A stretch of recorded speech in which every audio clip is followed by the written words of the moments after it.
पाकिस्तान में इन दिनों एक नए नाम की खूब चर्चा है, कॉकरोच पार्टी। नाम सुनकर पहले तो लोगों को लगा कि ये कोई मजाक है या सोशल मीडिया मीम है, लेकिन मामला अब सिर्फ इंटरनेट तक सीमित नहीं है। पार्टी बन चुकी है, घोषणा पत्र जारी हो चुका है, संगठन के लिए अलग अलग पदों पर आवेदन मांगे जा रहे हैं और सोशल मीडिया पर इसके फॉलोअर्स भी तेजी से बढ़ रहे हैं। मीडिया रिपोर्ट्स के मुताबिक इसके इंस्टाग्राम पेज पर अब तक 1,12,000 से ज्यादा लोग जुड़ चुके हैं। अकाउंट साल 2026 की मई में बनाया गया था, लेकिन कुछ ही महीनों में इसने पाकिस्तान के युवाओं के बीच अच्छी खासी पहचान बना ली है। इस पार्टी के चेयरमैन कनाडा में रहने वाले सलमान तरार हैं। उन्होंने सोशल मीडिया के जरिए साफ मैसेज दिया है कि पाकिस्तान यहाँ के आम लोगों का है, कुछ भ्रष्ट माफियाओं का नहीं। उनका दावा है कि ये आंदोलन युवाओं की एकता और बड़े राजनीतिक बदलाव की शुरुआत है। कॉकरोच पार्टी का आरोप है कि पाकिस्तान की जनता को दशकों से परिवारवाद, रिश्वतखोरी और कुछ नेताओं ने लूटा है, इसलिए अब वक्त आ गया है कि पूरी व्यवस्था बदली जाए। दिलचस्प बात यह है कि इस पूरे मुद्दे पर पाकिस्तान के गृह मंत्री मोहसिन नकवी का बयान भी काफी चर्चा में है। उन्होंने खुद माना कि पाकिस्तान जिस सिस्टम पर चल रहा है वो अब काम नहीं कर रहा। नकवी ने कहा, आप इसे माने या ना माने, लेकिन जिस व्यवस्था में हम काम कर रहे हैं वो ढह चुकी है। पिछले 70 साल में हम इसी सिस्टम को किसी तरह खींचते आ रहे हैं। उन्होंने पाकिस्तान की बिगड़ती आर्थिक हालत पर भी चिंता जताई। कहा कि हर साल देश का कर्ज बढ़ता जा रहा है और सरकार सिर्फ नया कर्ज लेने की बात करती है, जबकि असली जरूरत इस समस्या का स्थायी समाधान निकालने की है। युवाओं का जिक्र करते हुए नकवी ने अपनी ही सरकार को आईना दिखाया है।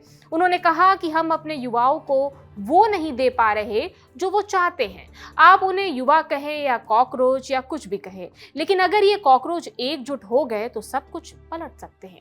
यानी नकवी का साफ इशारा था कि अगर युवाओं की नाराजगी बढ़ती गई तो सरकार के लिए मुश्किलें खड़ी हो सकती हैं। उन्होंने आगे कहा कि सरकार को युवाओं की उम्मीदों को जल्द पूरा करना होगा, क्योंकि उनकी मांगे कोई बहुत बड़ी नहीं है। उन्हें सिर्फ मेरिट के आधार पर नौकरी चाहिए, रोजगार के बेहतर मौके चाहिए और ऐसा सिस्टम चाहिए जहां सिफारिश और भ्रष्टाचार की जगह योग्यता को महत्व मिले। नकवी ने राजनीतिक दलों से भी अपील की कि वो आपसी लड़ाई छोड़कर एक कमरे में बैठे और देश के लिए जरूरी सुधारों पर सहमति बनाएं। उन्होंने कारोबारियों से कहा कि वो सिर्फ चुनाव में पैसा लगाने तक सीमित ना रहें, बल्कि देश की राजनीति में पॉजिटिव भूमिका निभाएं। उन्होंने ये भी माना कि प्रधानमंत्री चाहे दिन रात काम करें, लेकिन जब तक पूरे सिस्टम को रीसेट नहीं किया जाएगा तब तक स्थायी सुधार संभव नहीं है।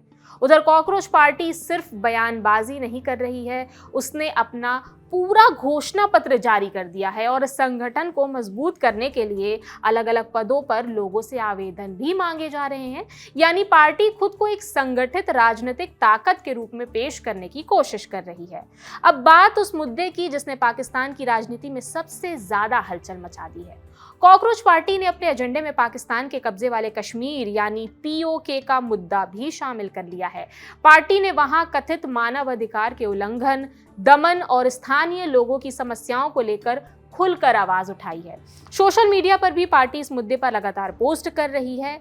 यही वजह है कि पाकिस्तान की सत्ता और सेना दोनों पर दबाव बढ़ने की बातें कही जा रही हैं, क्योंकि पीओके में पहले से ही विरोध प्रदर्शन की खबरें आती रही हैं और अब इस नए राजनीतिक समूह के समर्थन में वहां की राजनीति में नई हलचल देखने को मिल रही है। कुल मिलाकर पाकिस्तान में कॉकरोच पार्टी फिलहाल एक नए राजनीतिक प्रयोग के तौर पर सामने आई है। ये खुद को युवाओं की आवाज बताती है और भ्रष्टाचार, परिवारवाद और पुरानी राजनीतिक व्यवस्था के खिलाफ अभियान चला रही है। आने वाले समय में ये आंदोलन सोशल मीडिया तक सीमित रहता है या जमीनी राजनीति में भी असर दिखाता है, इस पर सभी की नजरें बनी हुई हैं। फिलहाल इस खबर में इतना ही। खबर लिखी है रक्षा ने, मेरा नाम प्रगति है। अगर आपकी कोई राय है तो हमें कमेंट सेक्शन में जरूर बताएं और देश और दुनिया की तमाम खबरों से जुड़े रहने के लिए देखते रहिए दी लंदन टॉप। शुक्रिया।